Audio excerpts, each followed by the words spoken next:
ఈ అమ్మాయి కారులో కూర్చుని ఫోన్లో మాట్లాడుతోంది. అప్పుడే ఆమె గుడి వచ్చింది. కాబట్టి క్యాబ్ డ్రైవర్తో మీరు ఇక్కడే ఆపండి అని చెప్పి దిగి పూజ చేయడానికి గుడికి వెళ్ళింది.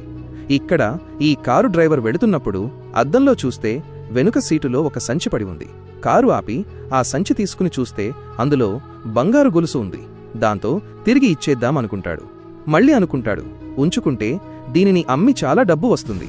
ఇక్కడ అమ్మాయి పూజ చేసి బయటకు వస్తుండగా అమ్మ నుండి ఫోన్ వచ్చింది.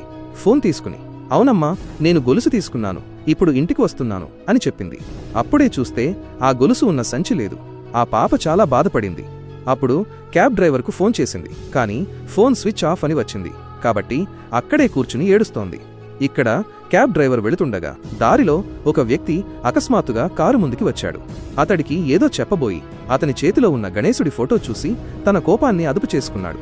ఇక్కడ పాపం అమ్మాయి అలసిపోయి ఇంటికి తిరిగి వచ్చి, అమ్మా, ఆ గొలుసు ఏమో గుడిలో పడిపోయిందో లేదా ఆ కారులో ఉండిపోయిందో తెలీదు అని చెప్పింది. అప్పుడు అమ్మాయిని ఆమె తల్లి ఓదార్చింది. ఇప్పుడు తరువాత ఏమి జరిగిందో చూడడానికి ముందు, ఆగునైనా, నన్ను చూసి విస్మరించకు, లేకపోతే నీకు చెడు సమయం వస్తుంది. ఒక్కసారి కామెంట్లలో హర్ హర్ మహాదేవ్ అని రాసి వీడియోకి ఒక లైక్ చేసి ఛానల్ను సబ్స్క్రైబ్ చేయి. నీ ప్రతి కోరిక నెరవేరుతుంది. అప్పుడే డోర్ బెల్ మోగింది. తలుపు తీయగానే క్యాబ్ డ్రైవర్ను చూసి సంతోషించింది. అప్పుడు అతను ఆ గొలుసును తిరిగి ఇచ్చేశాడు.